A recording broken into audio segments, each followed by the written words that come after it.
Hello, everyone. I'm Alex Broussard still. We're going to continue learning Greek stuff, and this time we're going to go over icons. Second lesson, Intro Byzantine Greek, Lesson 2, Icons. So in this lesson, we are going to look at a bunch of icons and practice your Greek too. In the last email, there was a handout on Greek pronunciation. Also, though, this time I put in all of the transliterations, so you don't even need to know the Greek alphabet to attend and enjoy this course. So it'll all be written out in English letters as well. We're going to figure out the Greek on some common icons, so this will not be an exhaustive course. We're going to look at various icons in church. So I've picked one or two to start off with, which will give us a lot to discuss, both of which you'll be able to find in church. One which is pretty obvious, the other not so obvious. And we'll learn a bunch of other stuff related to icons, bonus things. That's always fun. Okay, our first icon, lots of names, and Father Elias is in the room, so he'll correct me whenever I mess up. So Our Lady of the Sign. This is often the apsidal icon, the apse of the church, the back of the church. It's a theological image. Not a point in history. It's a sign. It's a sign. So we have the sign from Isaiah. We'll look at that text, and we'll also just look at the passage from Luke. The theology is above her head. I latitera ton uranon is what's written there, and we'll look at that in detail in a little bit. So this is from Luke, just a reminder of what happened with the Annunciation, the good news. And we'll see that icon later, but the Greek text here, Ipende Mariam, Idu, Iduli, Kiriou, Yenito, Mi Kata Tohrima Su. So, and behold, the handmaid of the Lord, Idu. Let it be done to me. Those of you who are interested, that's a prayerful form, a wishful form. Yeniti or yenito. It's an optative there. But sometimes that icon is called Our Lady of the Sign. And that's a reference over to Isaiah. So to look at the Greek first on the right, Diatuto, because of this, therefore, dosi Kyrios Avtos, imin simeion idou I Parthenos, en gastri, exi ke texete ion ke kalesis to onoma avtu Emmanuel. So, in the Hebrew there, pretty much the same thing. There's been a bit of ink spill the last 50, 70 years about those words in red. Parthenos, which means virgin, and then that word in red there, Alma, or Ha Alma there, the virgin. Some people say it doesn't necessarily mean virgin, might just mean young girl, but in the Greek Septuagint, it's definitely clear this prophecy is about a Parthenos, a virgin. So, therefore, the Lord himself shall give to you a sign. Behold, the virgin in the womb she shall have, and she shall birth a son, and you shall call his name Emmanuel. And Emmanuel means those last two words in the Hebrew, bottom left, because Hebrew is written right to left. Im means with, anu, us, and then el, God. So, if you need to remember this particular word, Parthenos, just think of the building at the top of the Acropolis in Athens, the Parthenon, that was built for Athena, the virgin goddess. They called this temple of hers the Parthenon because she was a virgin goddess. So back to this icon. The goal of this course is to be able to look at these icons, this and others, and not be so perplexed by what's going on. So we see text at the top, I platitera ton uranon. We see letters to the side of Mary. What's that about? We see Christ in the middle. He's got letters too. What are those letters? In the bottom left, someone wrote some stuff too. What's that about? We'll find out. I platitera ton uranon. And when we're looking at icons, I'm also just going to type out the Greek because sometimes it's a bit hard to go from the writing on the icon to just stuff we looked at last class. And oftentimes certain letters are smushed into one, or many letters are smushed into one. So I'm going to write out the full Greek as well as the English transliteration for all the stuff that we're going to be looking at today. So, I platitera, she wider, the one wider, literally. Platis means wide or broad. So she is wider, ton uranon, than the heavens. So what's up with that? Was she fat? No, it's something else. But let's look at this word, platis. How is it related to these people? You might recognize the guy on the left, Plato. You might recognize the animal on the right, the platypus. Well, platypus literally means wide foot. You see his feet are kind of like that. Plato, that wasn't his real name. His real name was Aristocles, but his wrestling coach called him Platon, wide boy, because he was so jacked.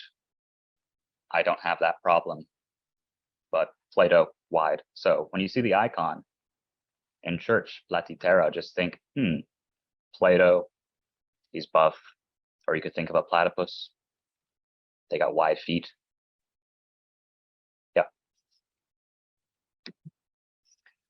So because I don't really think I can explain theology too well, and I've already messed up, I'm going to quote from stuff we sing in church. So if you go into our Matins book, this will be in the sessional hymns for tone 8 Sunday Matins, and it'll be the Theotokion after the second set of sessional hymns when the Psalms are being read. So our translation, I think, from the Greek is pretty good. So I don't think I'll sing, but maybe that can be a fun thing for some other time. Okay. But the Greek here is epi si heri, hecharitomeni, pasa I thesis, angelon. So epi si heri, so unto you grace, blessed one. Hecharitomeni. Pasa I thesis, all of the creation. Then angelon there, the word angel. Remember from last time, gamma plus gamma, the first gamma makes an N sound. So in you, a woman full of grace, all creation rejoices. So all the creation, heavy, rejoices in you, EPC. Let's continue. The next page. So this is in your Matins book, page 285, if you want to look. That's also on the MCI website, Metropolitan Cancer Institute. You can just look up MCI Byzantine on the internet and you'll find it for sure. And that giant PDF for the Matins handout is right there. So in their ranks, the angels in their ranks and the human race. So to sistema, the system of angels, the ranks of angels, ke anthroponto genos, and the race of men, the human race. another address to the Theotokos. I Yasmene Nae, sanctified temple. Naos is a temple. You can kind of see in that word sanctified, Yasmene. You see agios there. We say that with the trisagion, holy. So made holy, the Yasmene, made holy temple. Ke paradise logike, and rational paradise, according to our translation. Logical garden, you might say. That's a pretty cool title. Let's keep going. Parthenikon Hafhima ex isteos es arkothi ke pedion gegonen. So the boast of virgins, the virginal boast, from whom God took flesh. And we read about this last time. The word became flesh and dwelt among us. That word for flesh, sarx, and you can kind of see it in the verb there. Es sarkothi. That sound, sark, is there as well. So, and became a child. Pedion gegonen. Continuing. While remaining God from before all time. So, in the Greek, opro eonon iparchon theos imon. The more literal translation of that is our God who exists before the ages, and we kind of avoid the word ages in our church. But time, all time, forever. Just our translations, the way things go. Tingarsin mitran thronon epiise. For he made your womb a throne. Now we're starting to get a theology. The womb is a throne.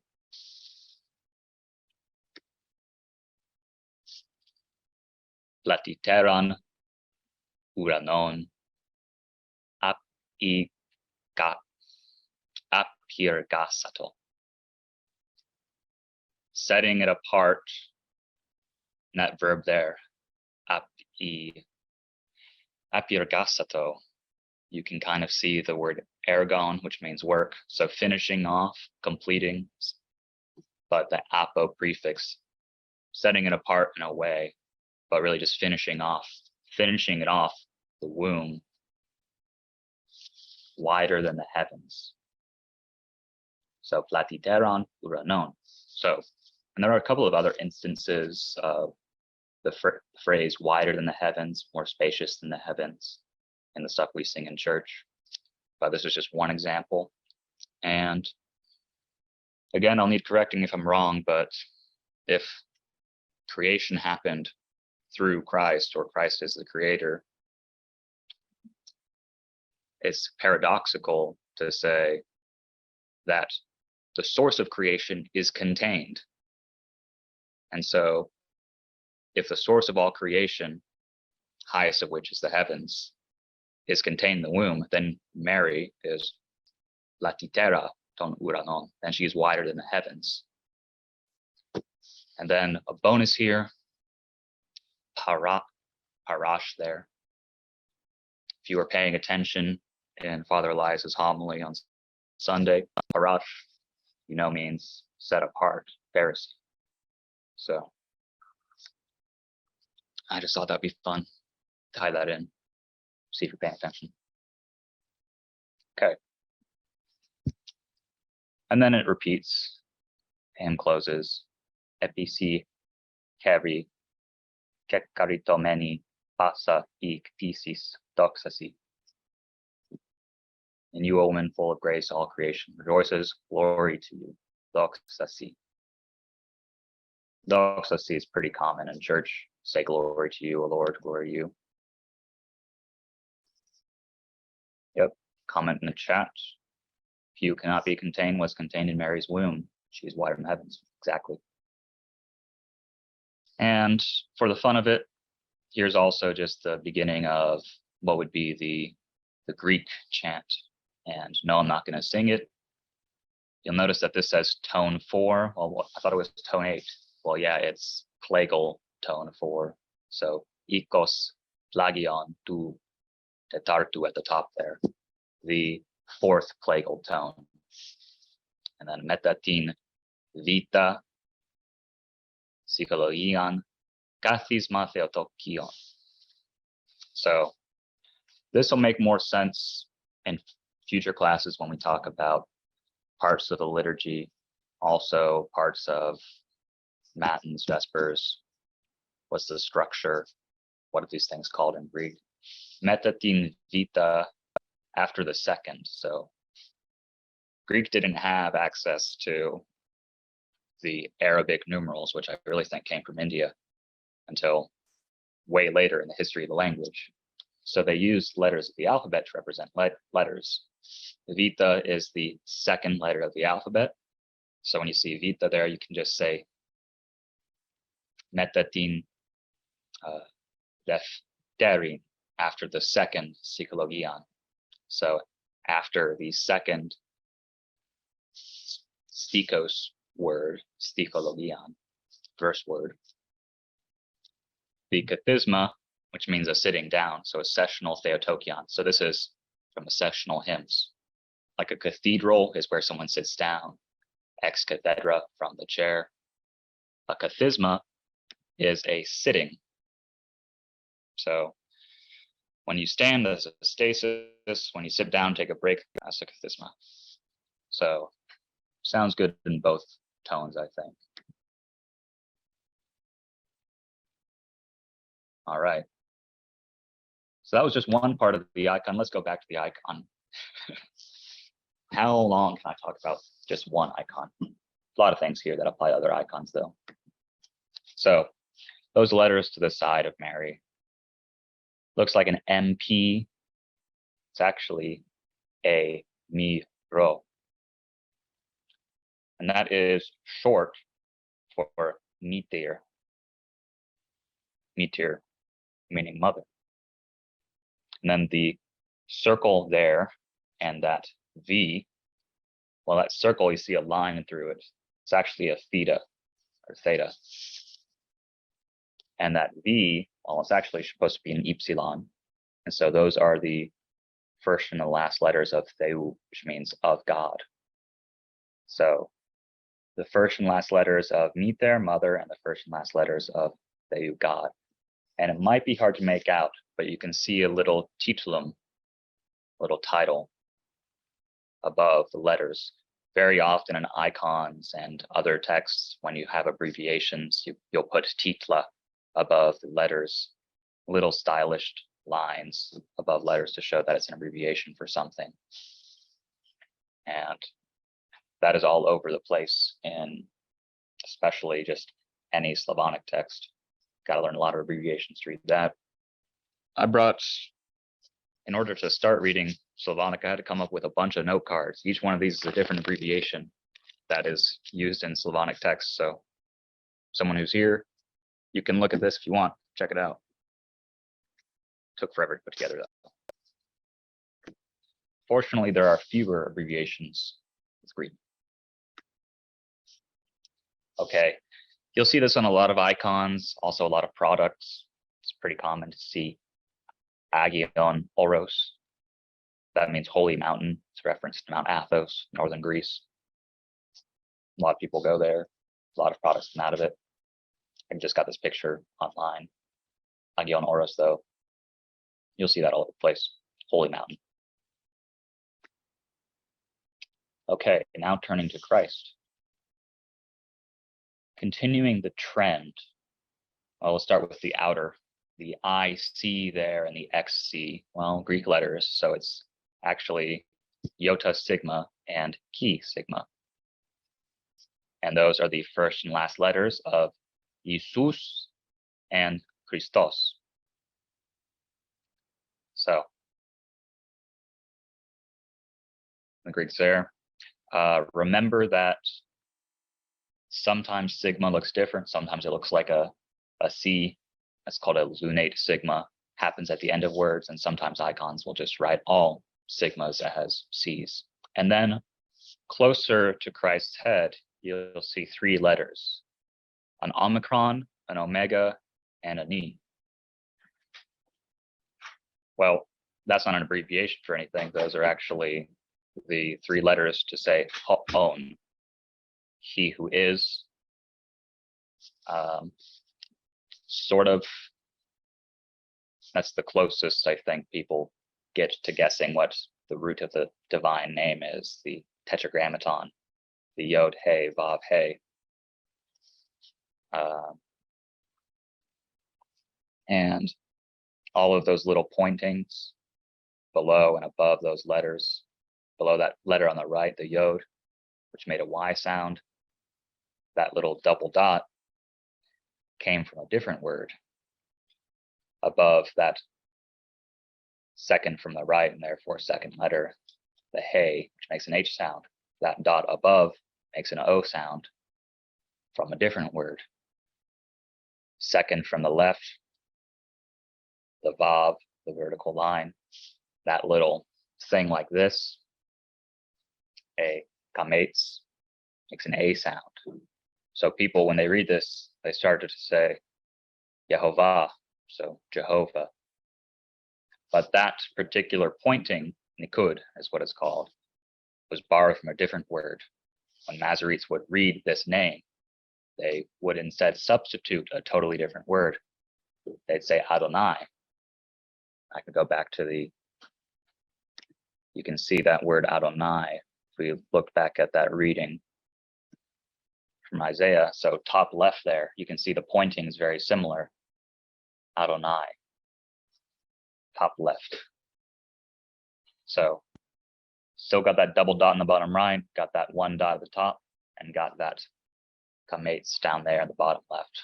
So that is borrowed and then put on top of the tetragrammaton, because people would instead substitute Adonai rather than risk saying divine name. Oftentimes they would substitute other things. So Adonai, Adon. Sometimes they'd even just say Hashem, just the name. But tetragrammaton in English, YHWH. So that's kind of what's going on there. Is that heterodox? Is that okay? Okay, not too heterodox. All right, something else. Finally, a different icon. You'll go more quickly. This is the oldest known Pantocrator, St. Catherine's Monastery in Sinai. So Pantocrator. Pan. Pan means all. I think pandemonium we talked about last time, all the demons. Well, this is Pantocrator, all the power, all powerful. Krator means powerful one. Can't think of aristocratic, the rule of the best. Aristos is best. Kratos, power. So the best men are in charge. The best men have the power. Plutocratic. Plutos has the Kratos. Wealth has the Kratos. That's when the rich are in charge. There's that guy from a video game, Kratos, God of War games. He's powerful. He's pretty buff. So yeah, Pan means all. Kratos means powerful. And a very common way to refer to the Theotokos is Panagia. Pan, all, and that word again, agios or agia for the feminine, all holy. So she's all holy, not just holy, but all holy.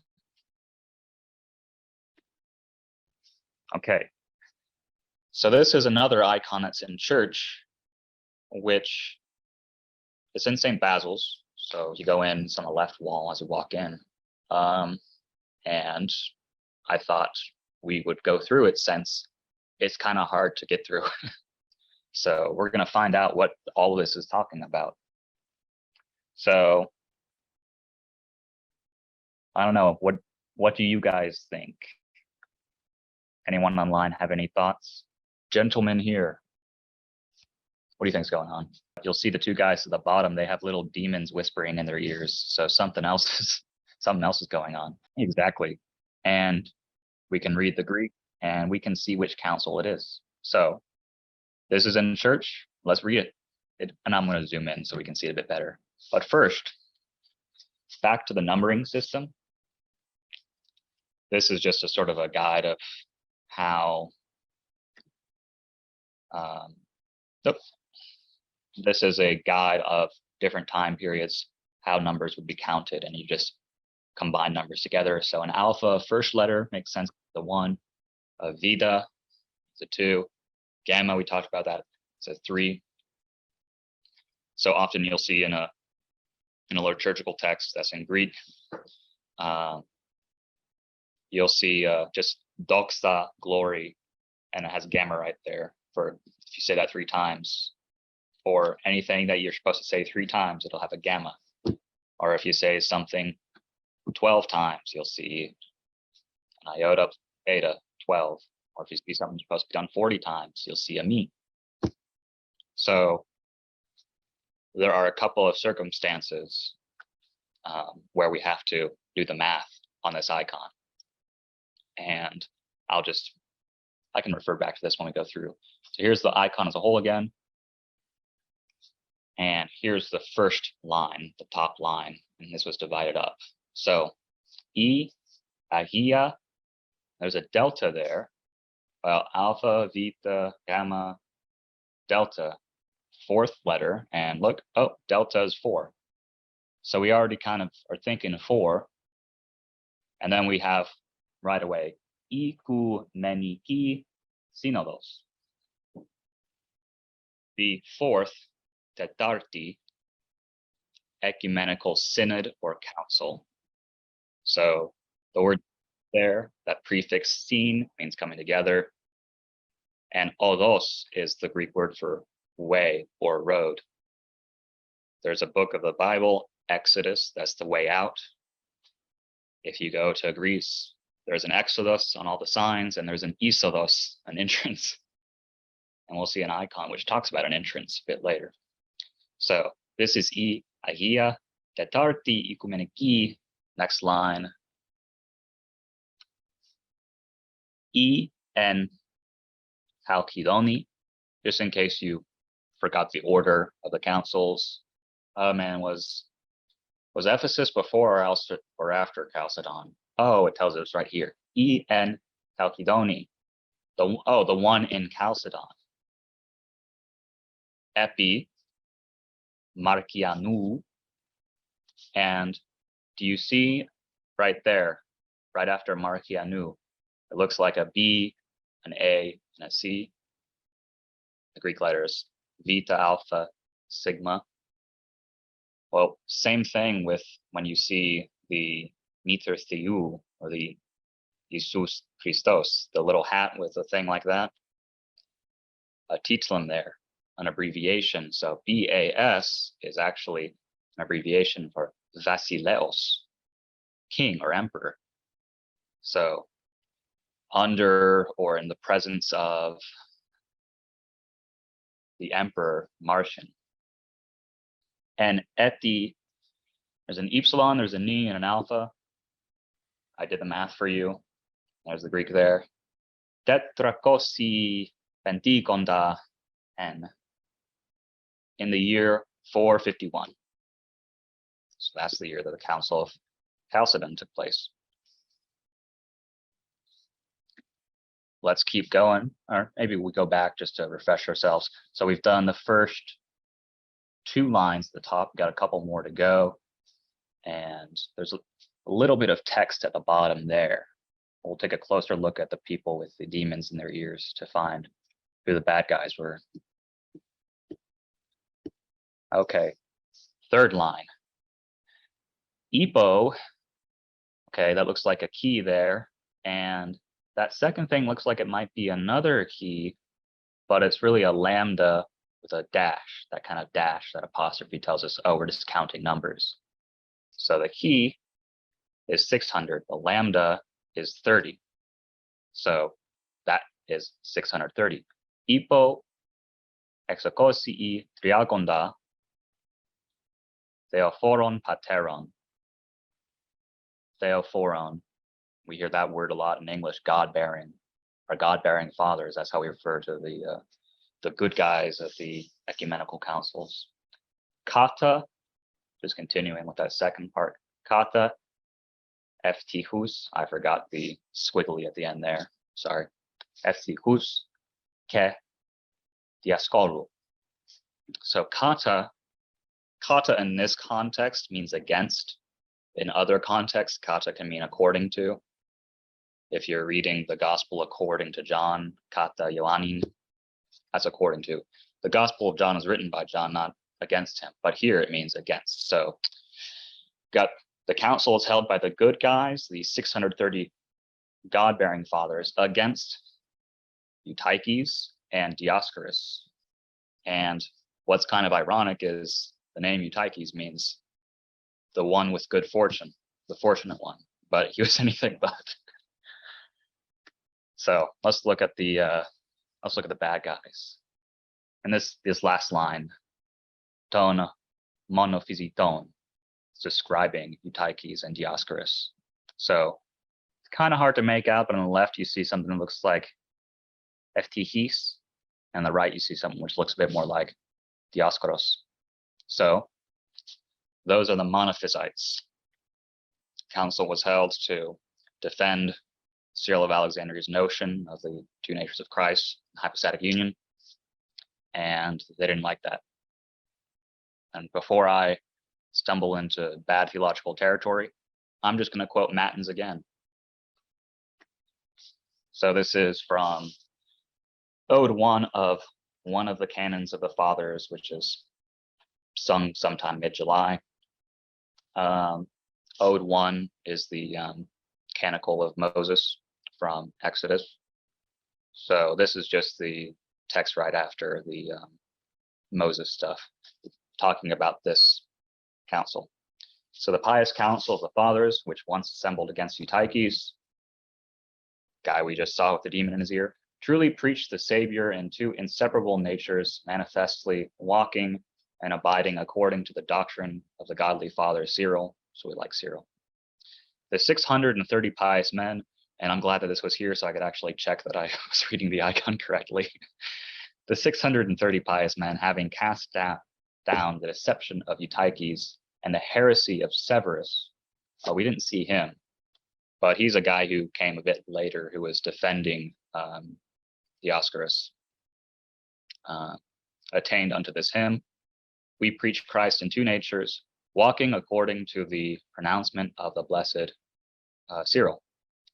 Let him that doth not confess Christ, the word of the Father, be in two natures and activities, fall under our anathema. For the fourth council of the Holy Fathers unanimously preached thus, let us all therefore call them blessed. And what better way to end than with a Theotokion? Most glorious things have been spoken of thee amid generations of generations, O Mary Theotokos, who contain God, the Word within thy womb, and remain pure. Wherefore we all honor thee after God as our intercessor. So now, whenever you show up at St. Basil's and someone points to that icon, you don't have to feel afraid. You know exactly what it is. And you look really cool because, it's just Greek. We know what it is. So now there are some icons in Slavonic, but that's beyond the scope of this course. So yeah, good luck with those. Maybe we could have a crash course on Slavonic icons another time and go through some of these abbreviations. All right. Continuing.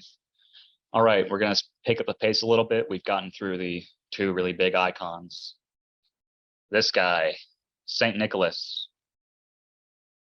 So on the top left there, and this is why it's pretty clear, I'm going to start writing things out, is that at the top left is supposed to say Agios, or Agios, the saint. But the letters are kind of all over the place. So you just got to be in the know. You got to be in the cool kids club to know that says the saint, or Agios. So there's a Omicron at the left, and alpha at the right, gamma at the top, an iota maybe to the left of that, or no, that's a rough breathing mark. There's an iota somewhere, another omicron, and the sigma at the bottom there. So saint. And then at the right, Nikolaos. And you see how stylistic the sigmas get sometimes. Like that sigma is just sort of droopy at the end there. Well, it is a sigma. Now, what does his name actually mean? Well, Nike is like the sports brand Nike, means victory, so victory. And then Laos is not the country, but means the people. So people's victory. The liturgy, the work of or work for the people, has the word Laos, people, and then ergon again, the word for work. So that kind of works okay to do on Sundays. All right, another icon. This guy, same stylized Olakios left there, should be familiar with that now. On the right, Vasilios. That's Basil. It's our guy. Olagios Vasilios, the Saint Basil, literally. And Vasilios, or Vasilevs in an older form. So he's kingly, or he's the king. And this explains why when you look at our cross in church to the right of the altar, you see a cross, but it's not INRI like you'd find in a Roman Catholic church, but it's INBI, or more accurately, Iota ni Vita Iota. The Iota for Jesus, Jesus, the N for Nazarene, and the I at the end to be of the Jews, but the Vita there for Vasilevs, king. Okay. So another guy, and a lot of saints have names more than just their names. So it's like what they're known for, their nickname. That's probably not the best way to put it. Other names. So you see the top left here, Agios again, saint. So we know we're dealing with a saint. To the right, looking at him, Andreas. So Andreas means manly. So it's Andrew. But what's going on with the other stuff to the left and to the right of the cross? So the word is broken up, but that word is protoklitos. Proto means first, and then klitos mean called. So he's first called, and it's the first call to the apostles. So this word proto, you guys probably already know proto. It's all over the place in English from Greek, but you should know klitos as well, because the epiklesis in church, that's when the Spirit is called upon. Epi meaning called, or epi meaning upon, and klesis meaning a calling. So if you need help remembering above epi, epinephrine, a hormone produced on top of your kidneys, your nephron, which sometimes kidneys mean more than just kidneys. Sometimes it means like your heart or something, like your emotional heart.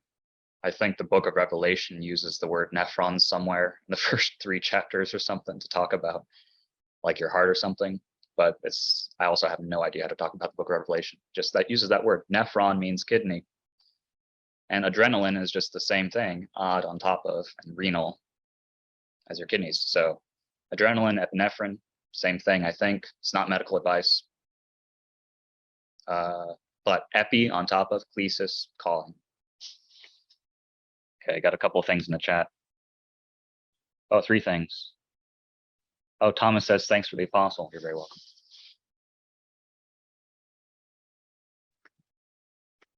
All right. You're very welcome, Steve. Okay, continuing. This guy. So, John the Baptist. You see the O Agios on the left there. We know what that is. Whenever we see something that's kind of like an alpha or kind of like a gamma in the top left of an icon, now our instinct should just be, oh, saint. That's pretty good. So, but we see a iota omega there beneath it. Iota on the left, omega on the right. Well, yo doesn't really, that's not really a word we know, but we do have, again, one of those squigglies above all the letters symboling to us that we've got an abbreviation. So that's an abbreviation for Ioannis. He's such an important guy, he gets his own abbreviation. And then to the right of his halo, you see a ho there, like ho agios, the saint. And then we got ho, and then a mess. What the heck is that thing? So we see a squiggly above. Okay, it's an abbreviation, but that's just a bunch of letters put together. That's an abbreviation for prodromos. Okay, that word there, prodromos. Let's analyze the letter. Don't have a board here, but that's okay. So we got the two bars right there with a line on top. So this kind of box thing looks like a pi. So we got our pi for prodromos, got a P sound. To the right bar, you see a rho, which looks like a P. So we have PR. O we'll just ignore. But where's the delta? Oh, it's that little, the delta is that little hat, a capital delta, remember, looks like a triangle. So that's on top of the pi. And the pi does double duty because you can see that, oh, it goes up and then it goes down in the middle. And so it kind of looks like that. So there's a me there, an M within that pi. And so we've got all of our consonants covered in that jammed up thing for prodromos. And what does prodromos mean? It means forerunner. Pro meaning before, prefix we're familiar with, pro. Dromos, to remember that word, think of like the hippodrome in Constantinople where all the horses raced around. They're running or galloping, whatever horses do. Hippodrome, hippo is Greek for horse. Yeah, not like a hippopotamus. Hippopotamus literally means water or river horse. And then that thing, his scroll, it's a bit hard to see, but that's quoting Matthew. So meta, yeah, put it there, okay. Meta no ite in giken, that gamma gammon, again, in giken, first gamma making an N sound, in giken. God I Vasilia don uranon. There's the word Vasilia again, the kingdom. So we talked about meta no ite last time. Repent, for the kingdom of the heavens is near, is at hand. That's something John said. And there are other things in other scrolls, but that's just this particular one. Okay. Another guy,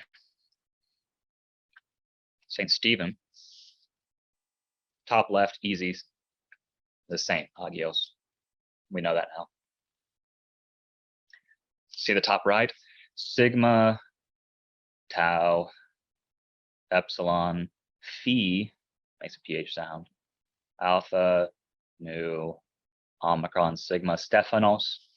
Stephanos literally meaning crown. It's kind of an appropriate name because the other stuff, again, split across. Proto, okay, well, we know proto, but he's not protoklitos, he's proto martis. Proto and then martis, he's the first martyr. And what we say about martyrs is they get crowns. Well, his name is literally crown, so his mother was setting him up. But, or maybe not. It's a bad joke. Okay, proto martis, he's the proto martyr. That's his special name. Okay, on to some festal icons for the major feasts. So this is a nativity scene, a birth scene. E Genesis dis Theotokos, the genesis of the Theotokos, the birth of the Theotokos. If you open your Bible, page 1, Genesis, it means the birthing or the coming into being.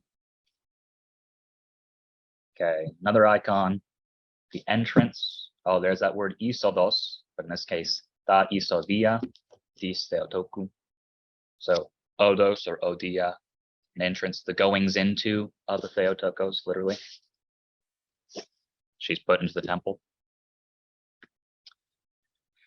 A couple of different words for Annunciation icons I've seen. So on the left, you can see broken apart, evangelismos. So evangelion is the good news. The evangelismos is the giving the good news or the good newsing. So the good news. And on the right, you see heretismos. Here is how you say hello. So this is the helloing, the greeting. And we see stuff near the angels, and I have a better icon to show that, which is the icon of Our Lady of Perpetual Help. This is a much clearer image. We have this icon right over there, right? So we got this icon in our circle, what's it called? Garden, prayer garden. Very clear what's happening here. We know the Miter Theou at the top right now. We see Jesus Christos, the ICXE, know what that is. You see around Christ's head, it just says, I am. That's kind of an Englishy thing to do. Switch to get rid of the Greek for some reason. But what is up with the stuff above the angels? Well, we see the Omicron to the left, means the. Okay, ho, the. But the alpha rhos mushed together. Those are the first two letters in Archangelos, archangel. And so you see the squiggle above the M for the left and the gamma for the right, the me and the gamma. Okay, so that's Michael on the left, the archangel Michael, and on the right, the archangel Gabriel.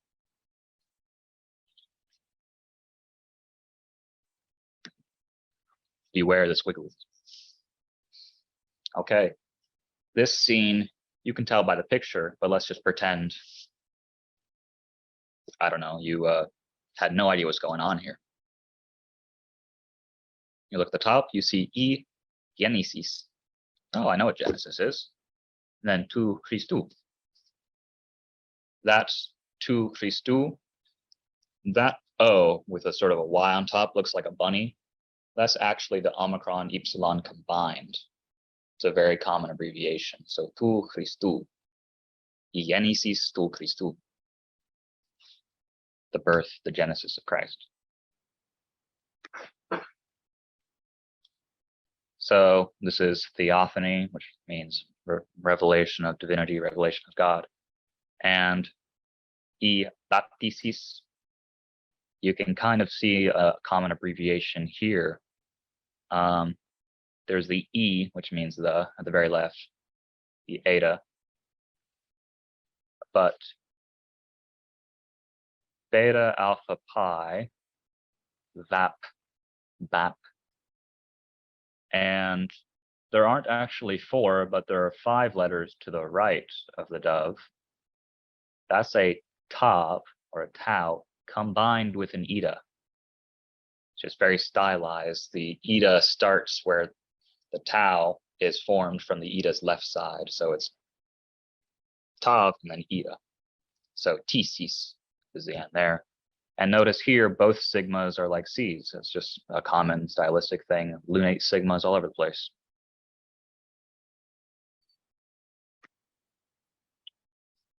Okay, the transfiguration. Take the word trans, or take the prefix trans, go to Greek, you get meta, figuration, or morphosis. So the Greek word for transfiguration is metamorphosis. You can see the word split apart here. E meta, the meta, and then to the right you see morphosis, metamorphosis, the changing aspect, or the changing appearance. Okay, this was kind of blurry. We have an icon in person, which is the same word. We can look at those after, but va I o foros. Okay, if you remember that double dot, that tells you don't make a diphthong. So it's not the o foros, but va I o foros. And it took a while for me to find this word. I think it's Coptic. Ba'is is the Coptic word for palm. So this is literally the palm bearing. This is Palm Sunday.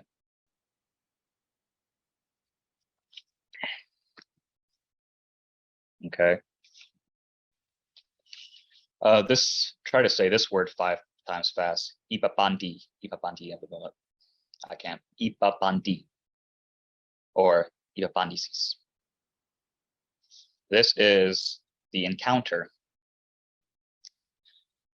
Ipapanti comes from the verb apantao, which means I leave to encounter someone, which is just coming from antao, which is encountering someone, which actually just comes from anti, which means in someone's face or against them. So if you're meeting someone, you're in their face, take that, make it a verb, add the prefix apo, which means away from.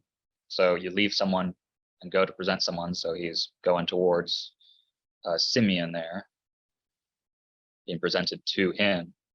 And then add another prefix, ipo, which means under. So he's presented away from and under up to him. A lot of prefixes and adding stuff there.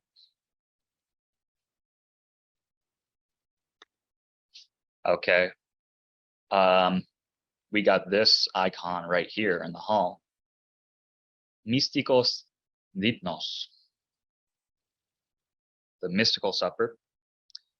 Some people get testy about not calling it the Last Supper.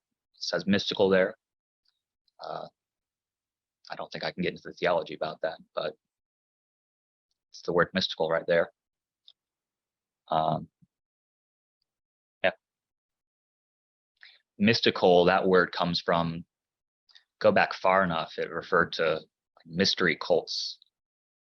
So if you're hidden, I mean, cults were a special secret thing, and you would refer to someone who has been initiated as someone who's memitikos, something like that, an initiate. So it's kind of secret or hidden mystical supper. Okay, analipsis. Let's see on the left, ana, which means up. We have the word anaphora in liturgy. That means the bearing up, the offering up.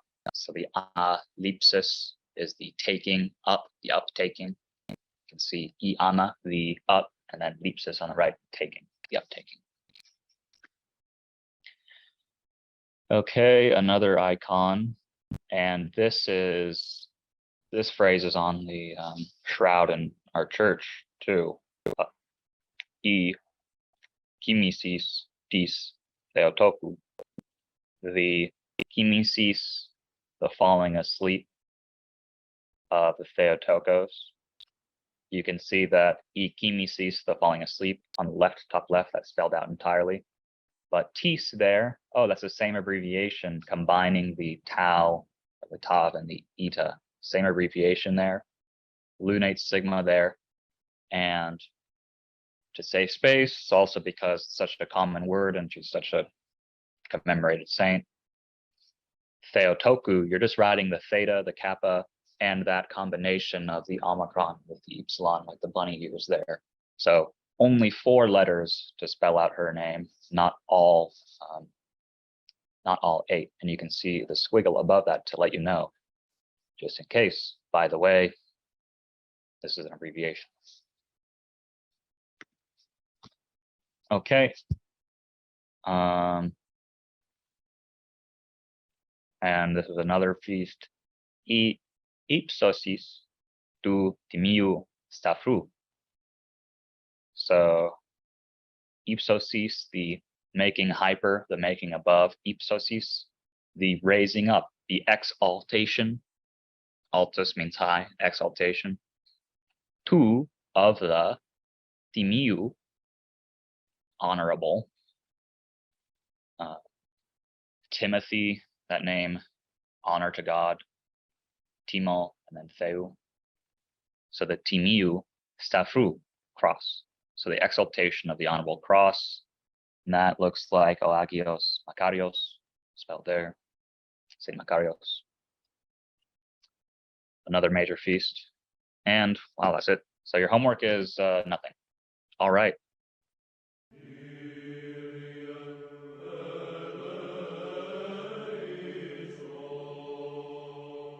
Υπέρ της άνωθεν ειρήνης και της σωτηρίας των ψυχών ημών του Κυρίου δεηθόμεν. Are there any questions or comments, suggestions? First, oh, that was, yeah, sure. Let's go back and look at that. So rather than write out that whole word, Theotoku, see at the very top left there, I'm just spelling out the whole icon. E gimisis dis Theotoku. On the actual icon, they are skipping 4 of those letters in the word Theotoku. So in the icon itself on the right, they're just writing that initial theta. They're writing the kappa, and they're writing, so they just write the initial theta and then the last 3 letters. And the last 2 are combined into that circle with the 2 points. Looks like a bunny. That's a combination of the Omicron and the Epsilon. So it's a common abbreviation. Common to save space, economy of space. Any other icons someone wants to look back again? I got Father Elias here. You could ask him a question. It's a good question. Do you think that's the emperor in the middle, or do you think it might be someone else? Yeah, it is the emperor. Okay, it's the emperor in the middle. All the ecumenical councils are called by emperors, not by bishops or popes or. Maybe I should repeat that. So that is the emperor in the middle. All the ecumenical councils were called by emperors. Maybe the first 7. Or the first 7. Probably in the third. So the first 7, and the important guys in the front. Well, thank you. Father Elias is asking me to comment about majuscule versus minuscule letters. Most icons are written with uppercase letters. And if you picked up a Greek text, most of them wouldn't be uppercase letters. Greek used to be only written in uppercase letters. It was much more recently in the history of the language that the modern system of lowercase letters was developed, and that was developed out of cursive so they could write letters more quickly. And I guess the goal of an icon isn't to get it done quickly. Yeah, Father Elias was commenting how for the manuscripts of the New Testament, everything's uppercase there. I mean, I think it's the 12th or something century that cursive started, the minuscule writing system started to be developed. It starts earlier, but it's popular through the 8th, 9th century. Okay, after 8th, 9th century becomes popular. Yeah, and if you try to read those manuscripts too, there isn't really punctuation either. So we have all these things to tidy up, or space. And that's why people like the word for read, anagnosko, it really meant recite to yourself. You were weird if you didn't read aloud. Augustine makes a comment in his Confessions when he moves to Milan. Ambrose was weird because he didn't read aloud. And he must have been really smart to be able to read with a voice in his head. Well, imagine if you were reading without punctuation and only capital letters and no spaces. Yeah, you probably were pretty smart if you could read that. without reading aloud, because reading aloud was a way to parse what you said, because these things were written phonetically. So That's what we're looking at icons. So how about some comments about the words that make up Graphia? okay, yeah. Yeah, what is an icon at all? So an icon is an image. And graphia, from the verb grapho, it means, it kind of means right. It ends up meaning right. Originally, grapho referred to artisans, the stuff they would do. So painting. If someone was writing something down, like a speech on a piece of papyrus or something, you'd use a compound like syngrapho to compose, write together.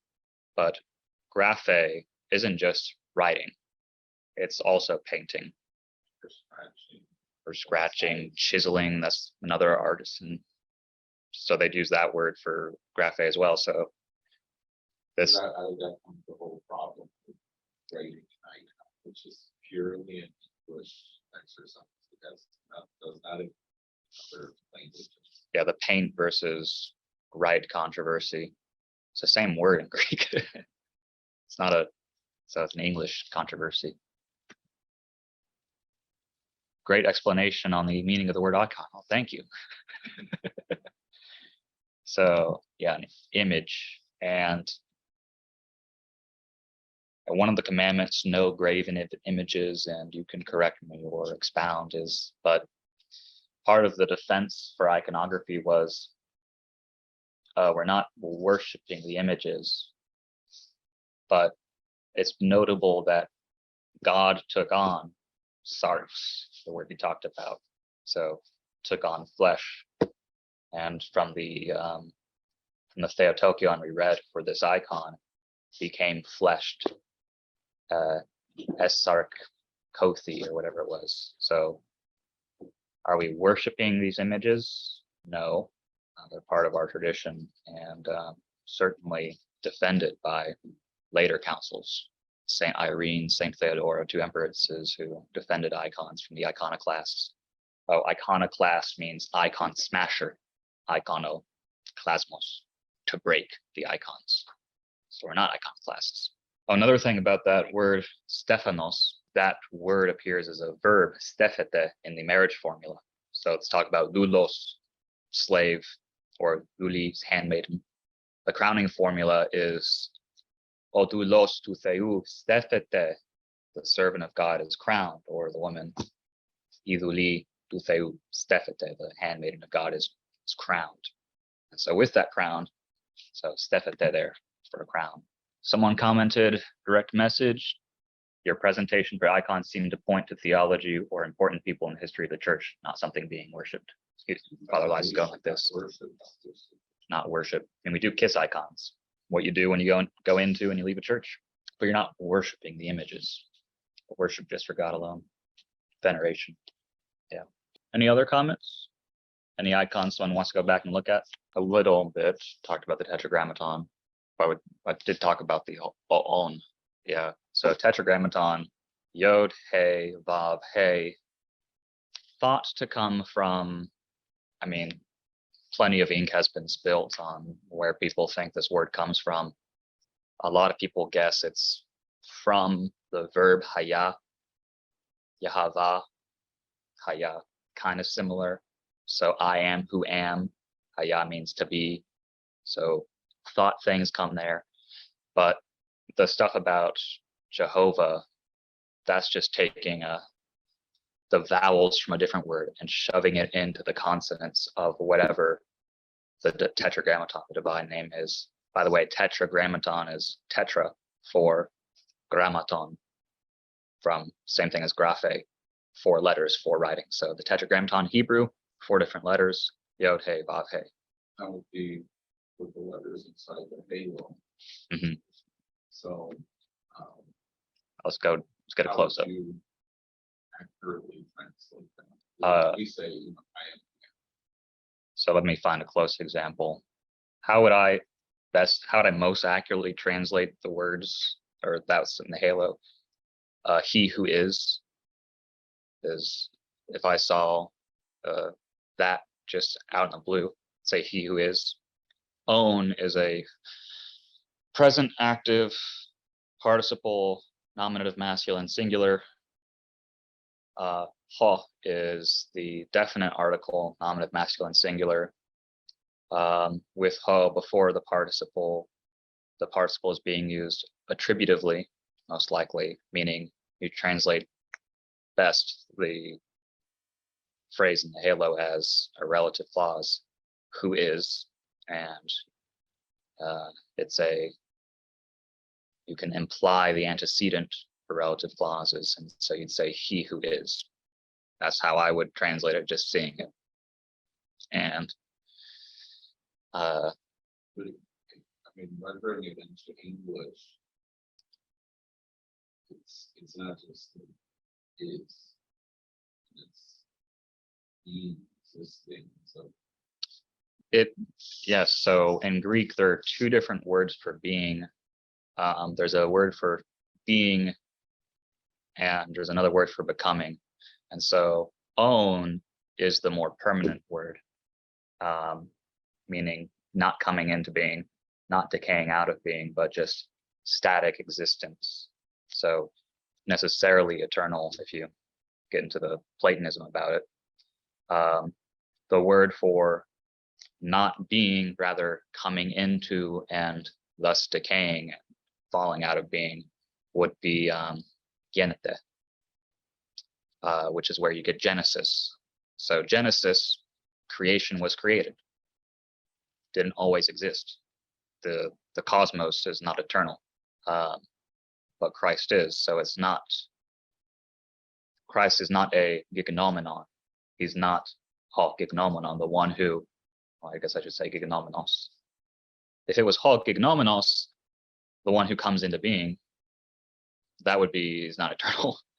But we are those kinds of creatures with, as far as our flesh, we have come into existence. But Christ is certainly eternal. So there's some speculation that because there are two words for two completely separate verbs in Greek, one for static being and one for come into being, that might have helped them develop philosophy because they had different words to describe these things. If you want to do further reading on the philosophy of this, you can read Plato's Cratylus, kind of autobiographical of Plato's discipleship first to Cratylus, who was a very radical Heraclitean. And so Aristotle talks about how Heraclitus had the quote, "You can't step in the same river twice. River's always changing." But Cratylus criticized Cratylus criticized Heraclitus, saying that wasn't radical enough. He said you can't even step in the same river once. Everything was changed and fluxed to the point where you couldn't even be certain about anything. And so the Cratylus, that book by Plato, is sort of autobiographical because at first Cratylus is making a lot of good points, but he's talking to Socrates, and then Socrates at the end gets him. And Socrates forces Cratylus to kind of admit, well, not everything is flux. Some things are permanent. And so that's how the theory of the forms came about. Well, there's got to be something which is eternal, something which is not there's got to be something own, which is not everything is a gignomenon, a thing coming into being. So if you take that view of things, then the icon ho'on can certainly imply eternity, necessarily existing, being immutable, because mutability implies that what you were disappears and dies and you become something else. So you're not really eternal if you can change. But Christ is, in his divinity, eternal and immutable. So always was. And where was that word? Before all time, before all ages. Yeah, there you go. Ho pro eonon iparchon. And iparchon is just, it's a very similar word to own. So you could, in this phrase here, Theosimon, our God, o iparchon, who is pro eonon, before the ages. So iparchon is an extremely similar word to just own. Yeah, you could definitely gather that from the icon. Left to right to up to down. It's kind of like a sign of a cross. It is purpose. Okay, so yeah, it's done purposefully, according to Father Elias. I don't even know. I know what it says. I don't know why it's put that way. So yeah, it's done purposely for that reason. It's a sign of the cross. It looks like two different fees, a pi and a he. So on his omophorion, his stole, the bishop's stole, omophorion, your oma are your shoulders. So it's the thing you bear on your shoulders, your omophorion. He has at the top a fee. It looks like the circle with a vertical line. On one of the sides, a fee. The bottom, he's, and on the side, the pi or the p. So, and looks like it's a sign of the cross again. So yeah, Phos Christou Pheni Pasi. So Phos, light, Christou, of Christ, the light of Christ. Pheni, shines, Pasi, to all. Yes. So we talked about this 2 weeks ago in the liturgy of the Pretty Sanctified. Phos Christou Pheni Pasi, the light of Christ shines upon all. The sun of his, the presence of God is the shadow. Semitism. Yeah. Oh. Let's cast his shadow. So Christ it's about enlightenment. So there is the shadow as the light. So what's the shadow come from? The Old Testament. Oh, okay. So the overshadowing is the protection of God's presence from the temple. okay, so I need to repeat this for people. The overshadowing is God's protection upon his people through the temple. And since Christ enlightens to know God face to face, panim lifnei, into the face of Hebrew, Christ is a light shining, Casting light as opposed to shadow. Casting light as opposed to shadow. So that's why Father Elias is here, so I don't become a heretic. It's an omophorion. Your oma, your shoulders or your collarbone, and then four is like fair, bear. We saw the icon of here. So Thaiforos, palm bearing. So bearing palms, holding palms. And so your omophorion is bearing on your shoulders. The next course isn't scheduled yet. It'll probably be another Saturday. But I have a kid due any day now, so I can't really commit to a time. Eventually, there'll be a notification about the next courses. Next up, we're going to talk about the Divine Liturgy and Vespers and Matins and other services. So plenty of Greek in the Divine Liturgy because it was written in Greek. And yeah, lots to learn from there. Oh, I forgot to mention something about Nicholas, the word Nike, victory. The technical term for the triumphal hymn is the epinikios hymnos, the epi, towards, against, onto, epinikios, unto victory. So the unto victory hymn, the triumphal hymn. It's a fun thing to say. It's a lot more fun than triumphal hymn. Epinikios hymnos. Do I know anything about Greek names? Yeah. And a lot of ancient Greek guys, they like Aristocles for Plato's real name, Aristo, best, and then Kleos, best glory, Aristotle, best end. Other people had names, their name from gods. Other names, I just have no idea, but some of them make sense. Veronica, Veroniki, bearing victory. A lot of pagan names were sanctified like Dionysios, being Dionysus, the god of wine and revelry, first bishop of Athens, at the Areopagus, the Ares Hill. There's a Saint Plato out there. Oh, Saint Xenophon. Xenophon means foreign speaking. The he in modern Greek pronunciation is kind of like the ch in Loch, like a Loch Ness monster. So Christos, but it's a lot more natural for speaking English to just say Christos. It's more natural for other languages like German. I mean, German or Spanish. When people say Hagios, that would be right 2,500 years ago. Because if you remember from Hagios, there's that rough breathing mark there. And we talked about this last time. Yes, it initially made an H sound, but it isn't pronounced anymore. It's still written and sometimes it's necessary.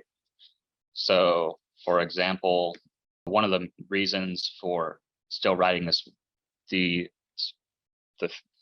rough breathing mark, that opening right there on Hagion, looks like the single opening quote, is because it originally was pronounced, and occasionally it actually affects what the word is. So this word oros without the rough breathing mark, with the smooth breathing mark, it means mountain.